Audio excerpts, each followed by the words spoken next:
porta deleantur nostra delicta.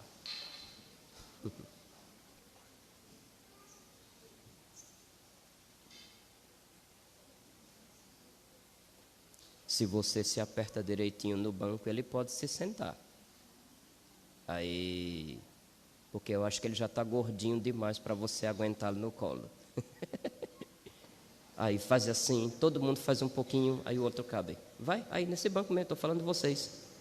Se aperta um pouquinho, aí ninguém vai reclamar mais. Viva Jesus.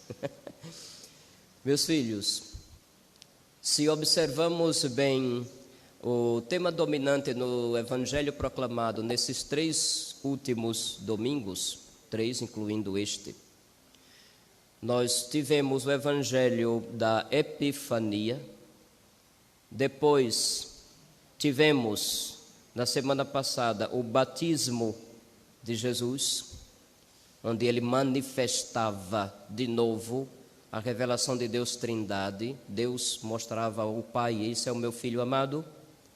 Hoje, de novo, nos deparamos com outra manifestação. É como se esses domingos fossem digamos assim, acrescentando mais ainda às manifestações, à revelação que nosso Senhor veio fazer.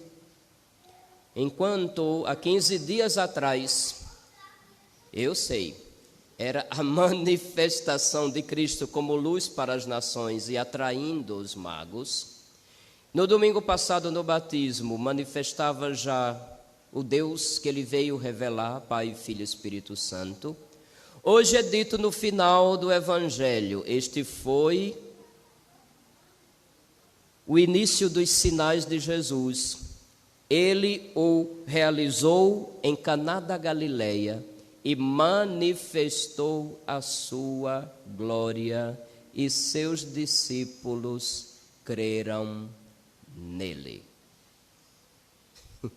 Então, de novo, nos deparamos com uma manifestação que, pelo amor de Deus, compreendam bem a palavra. Não se trata daquelas situações onde uma pessoa tem um surto e fica se tremendo todinho e acha que está com um caboclo baixado, ou seu Deus sabe mais o quê. Aí o povo diz: fulano está manifestado. Não é disso, não. Manifestação, o que estava oculto se faz ver, é revelado, é mostrado diante dos outros. Até aquele instante, Jesus não tinha feito nenhum milagre. É curioso que esse primeiro sinal tenha sido numa festa de casamento. Observaram? Por várias vezes na Sagrada Escritura, a aliança de Deus com o seu povo é comparada a uma aliança de casamento, a um compromisso entre marido e mulher. Vejam bem a nossa primeira leitura de hoje do livro do profeta Isaías. Esse trecho de Isaías foi escrito quando o povo retornava do exílio de Babilônia. Por amor de Sião não me calarei, por amor de Jerusalém não descansarei. Não te chamarão mais abandonada, teu nome será minha predileta e tua terra será bem casada, pois o Senhor agradou-se de ti e tua terra será desposada. Então, a comunhão de vida que tem entre marido e mulher, e é bom que se insista nisso, casamento é a comunhão de vida. Então, se é uma comunhão de vida, os bens são apenas a consequência disso. Quando você vai no cartório fazer casamento civil, a primeira pergunta que eles fazem é: qual vai ser o regime? Alguém já fez essa experiência? Aí, de repente, você chega lá e descobre que regime não é apenas fechar a boca para emagrecer, né? Tem outras coisas, outras realidades.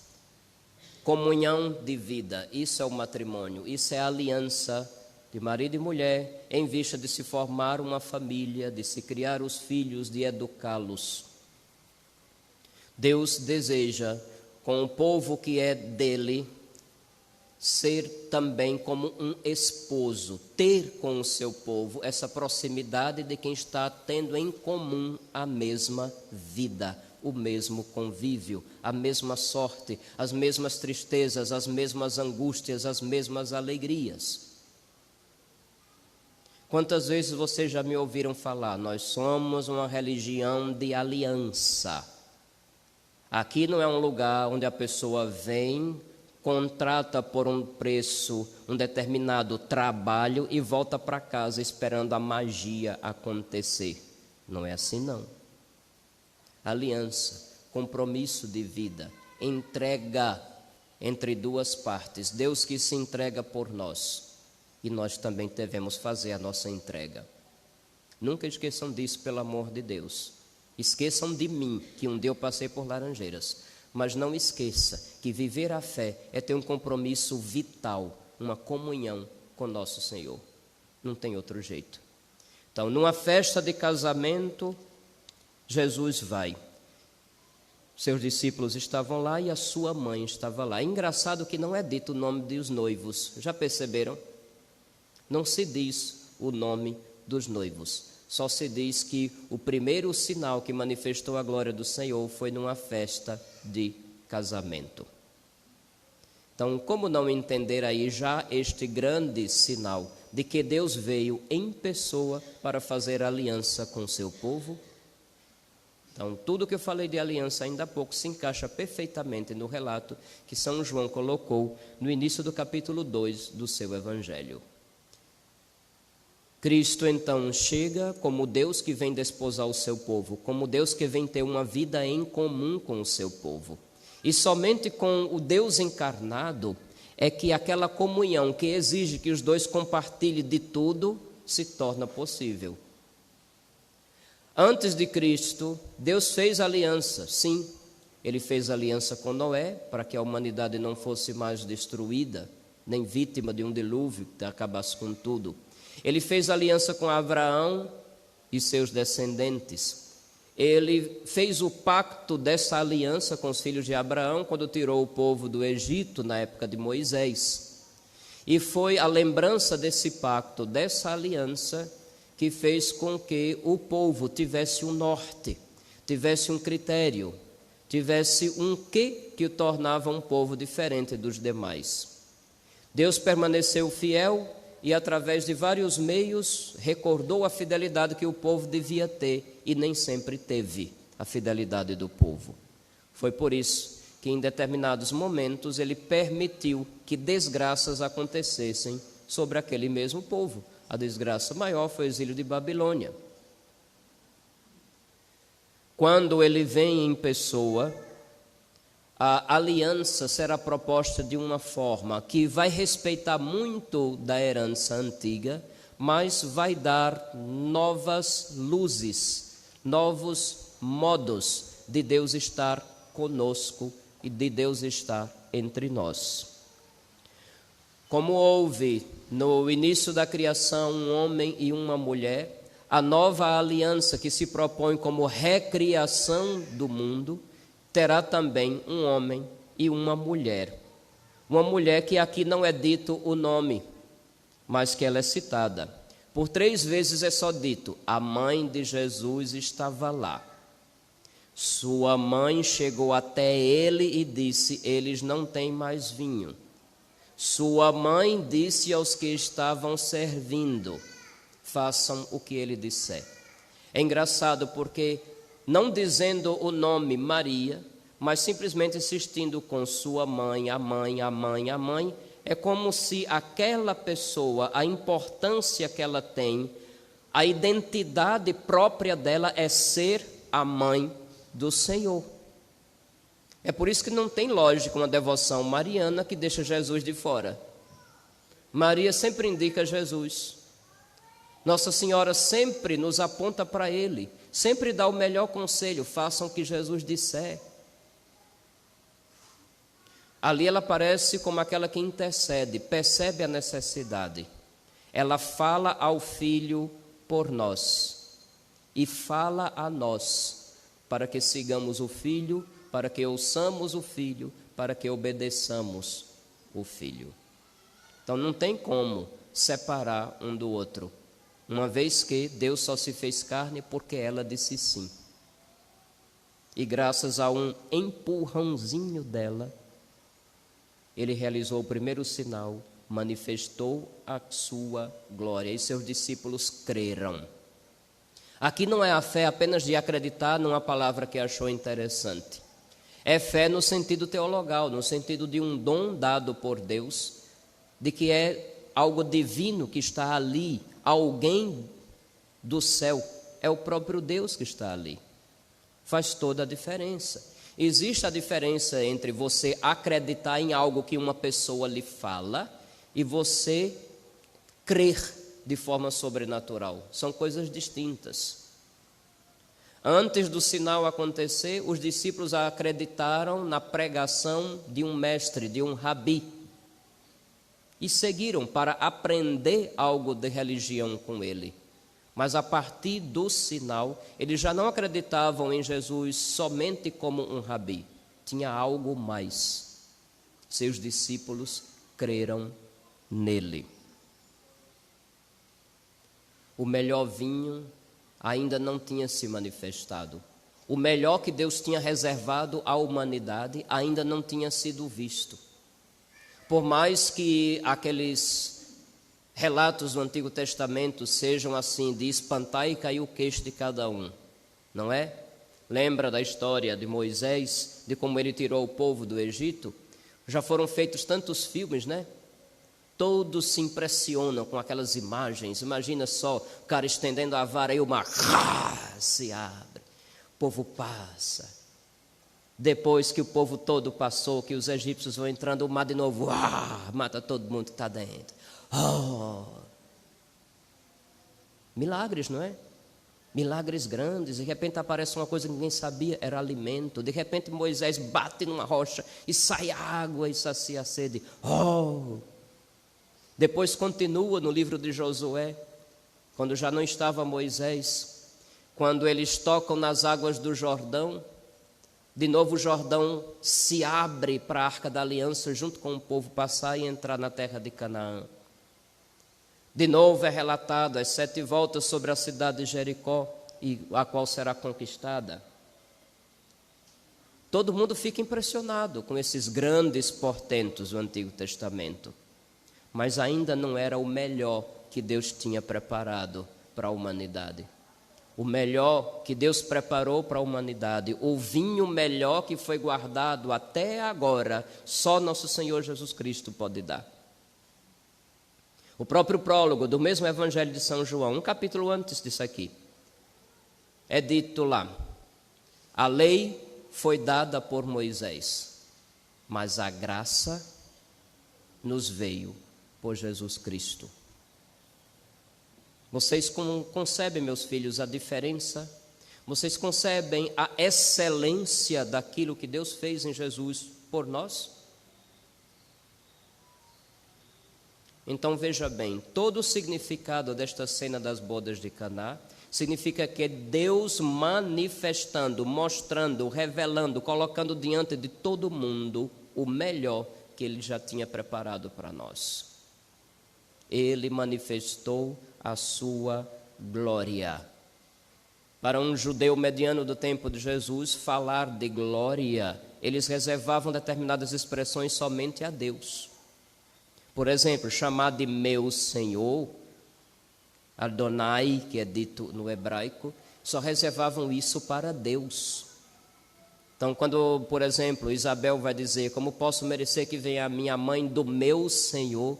Foi a primeira que disse que Maria era mãe de Deus. A mesma forma, a glória, porque os homens dão glória uns aos outros, elevam, bajulam, batem palmas, ovacionam, soltam fogos, preparam tapetes vermelhos e até dão chaves, dão títulos de cidadão e coisas do gênero. Isso são as glórias que o mundo pode oferecer: fama, riqueza, reconhecimentos, títulos.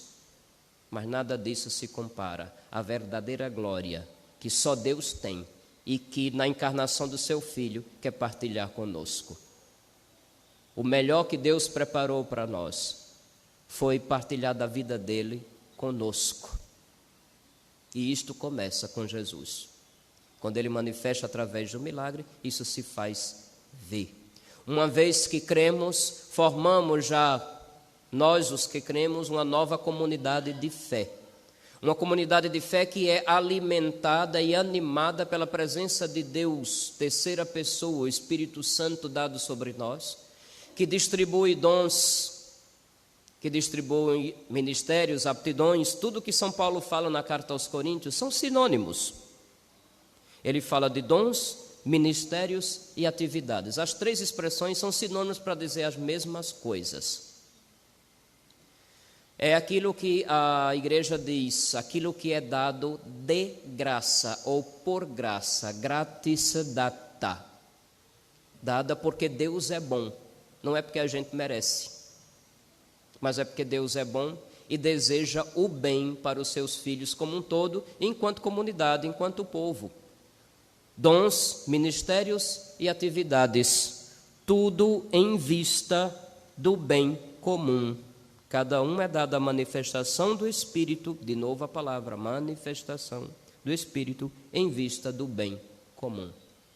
Dons, ministérios e atividades. Não para que alguém se ache o máximo, melhor do que os outros, mais meritório, uma pessoa que tenha mais mérito e mereça mais do que os outros. Não é para isso, não. Os dons são dados para a edificação da comunidade. Edificação na santidade, no assemelhar-se com Deus. Edificação no sentido de fazer em nós aquela possibilidade de agir como Deus, que é amor, que se desdobra em caridade, em entrega, em doação. É por isso que os dons são dados também em vista da caridade para com o próximo. É por essas e outras que é um pouco estranho quando tem pessoas que, mesmo acreditando nos dons do Espírito Santo, não se dispõem ao serviço do próximo. Isso tudo é estranho, porque os dons são dados para o serviço. Reflitamos. Foi muito tempo para a gente conseguir pessoas dispostas para o serviço dos mais necessitados na nossa paróquia. Foi muito tempo. E outra, todo mundo acreditando que estava com o Espírito Santo. Todo mundo acreditando que repousava, que falava em línguas, que proferia profecias, que tinha visões. Mas ninguém se colocando a serviço. Isso tudo é estranho. Eu sei que alguns não gostam quando eu falo isso. Mas é verdade, pô, eu tenho que dizer. Povo que procura o Espírito Santo só para ficar, xabalabá, cair, se arrepiar e achar maravilhoso e voltar para casa, deixando os pobres passando necessidade, não foi Espírito Santo coisa nenhuma. A vontade é dizer outra palavra, mas não vou dizer não, porque aqui tem uns meninos ali, estão todos arregalados. Olha. Acho que depois do grito do padre, eita, acordou, né? Até o outro começou a rir. Mas é verdade. Onde há Espírito Santo, se tem serviço aos pobres. Onde não se serve aos necessitados, é falso o dom de línguas. Onde não tem serviço aos pobres, é falsa a profecia. E qualquer coisa que vocês queiram dizer que é extraordinário, que arrepia, que faz bem, o Espírito Santo não veio para o seu deleite, para o seu gozo pessoal.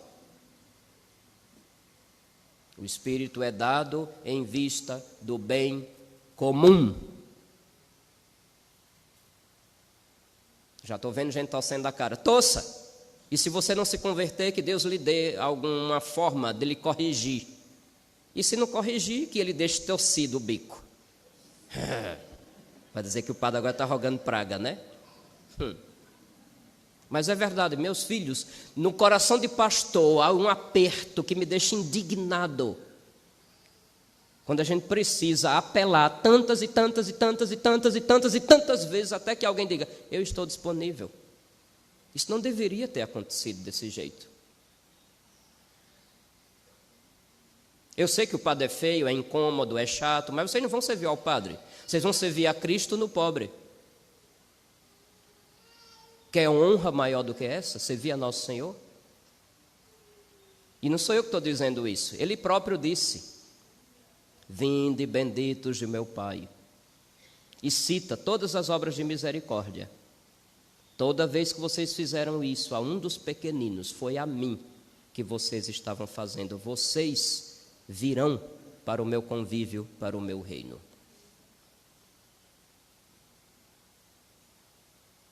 Já quanto àqueles que acham que só porque fazem coisas extraordinárias, na verdade, para esses ele fez uma advertência, lembra? Nem todo o que diz Senhor, Senhor entrará no reino dos céus, mas Senhor, foi em teu nome que profetizamos, foi em teu nome que fizemos prodígios, foi em teu nome que falamos novas línguas. Para esses, nosso Senhor fez uma advertência e disse: eu não vos conheço. Claro que pode haver as duas coisas, Deus age dessa forma, mas as duas coisas sempre estão conjugadas.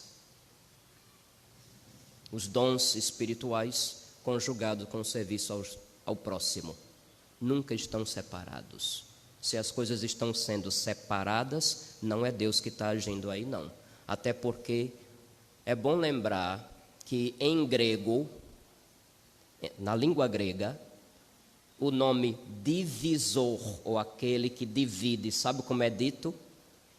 Diabolon. Isso lembra alguma coisa? Não fala. Não fala. Deus é símbolon, aquele que une. Diabolon é aquele que divide. Estou vendo um monte de gente com o olho arregalado. Graças a Deus, estão entendendo.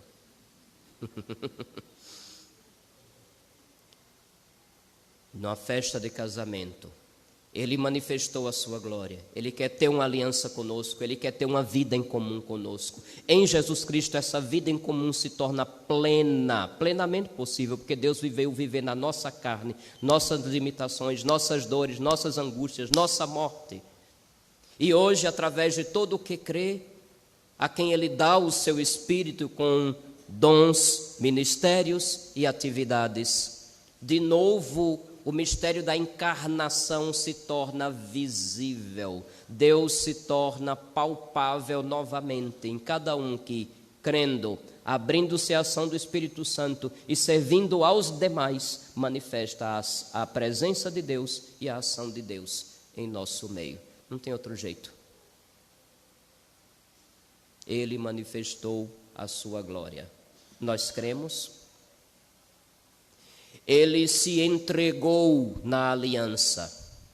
Nós nos entregamos a Ele igualmente. Ele nos dá todos os dons e nos ama e nos serve. Os dons que recebemos dele têm nos ajudado a amar e a servir também. A aliança. Nunca esqueçam disso.